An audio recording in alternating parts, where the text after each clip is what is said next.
Di antara 12 rasul yang dipilih Yesus, ada seorang yang dikenal dengan nama Tomas. Orang memanggilnya juga Didimus, artinya si kembar, mencerminkan dualitas hati manusia, antara percaya dan meragukan, antara takut dan berani. Tomas bukan rasul yang banyak bicara. Namun, saat Yesus ingin kembali ke Yudea, tempat yang penuh bahaya, Tomaslah yang berkata dengan tegas kepada teman-temannya, "Marilah kita pergi juga untuk mati bersama-sama dengan Dia." Ungkapan ini terekam dalam Injil Yohanes 11 ayat 16. Dalam kata-katanya tersembunyi keberanian yang jarang dimiliki. Namun setelah Yesus disalibkan dan wafat, Tomas tidak ada bersama murid lainnya saat Yesus bangkit dan menampakkan diri untuk pertama kalinya. Ketika mereka berkata, "Kami telah melihat Tuhan," Tomas menggeleng. "Sebelum aku melihat bekas paku pada tangannya dan mencucukkan jariku ke dalam luka itu, aku tidak akan percaya," katanya tegas. 8 hari berlalu. Pintu masih tertutup rapat, rasa takut masih menggantung. Lalu Yesus datang lagi, kali ini khusus untuk Tomas. "Tomas, ulurkan jarimu ke sini, lihat tanganku. Ulurkan tanganmu dan cucukkan ke dalam lambungku. Jangan tidak percaya lagi, tetapi percayalah." Tomas tidak perlu lagi menyentuh luka itu. Dalam sekejap mata, seluruh keraguan runtuh.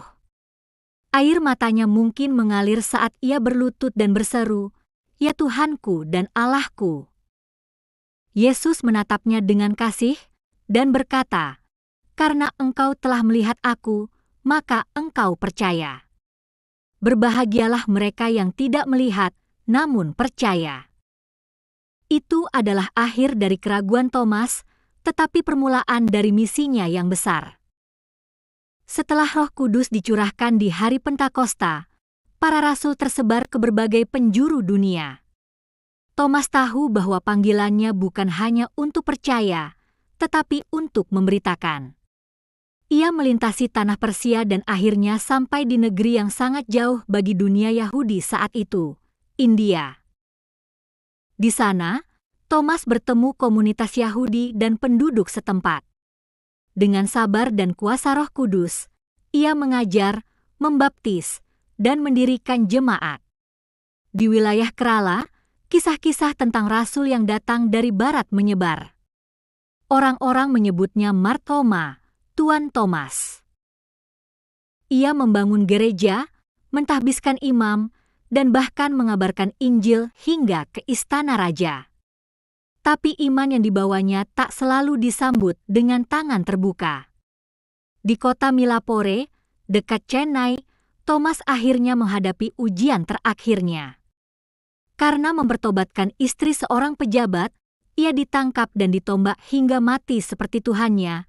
Luka menjadi bagian akhir dari pengabdiannya. Ia meninggal sebagai martir, dan orang-orang percaya meyakini jasadnya dimakamkan di sana. Hingga hari ini, San Tome Basilica berdiri di atas tempat yang diyakini sebagai makamnya. Bertahun-tahun setelah kemartirannya, jejak Tomas tetap hidup. Di India Selatan, umat Kristen Martoma dan Ortodoks Syria masih menyebut nama Tomas dengan hormat. Bagi gereja Ortodoks, ia bukan hanya rasul yang pernah ragu, tapi rasul yang membawa terang ke negeri jauh. Dan bagi kita semua, Tomas adalah pengingat bahwa iman tidak selalu datang dari yang langsung percaya, tetapi kadang dari mereka yang berani bertanya, mencari, dan akhirnya berseru, "Ya Tuhanku dan Allahku."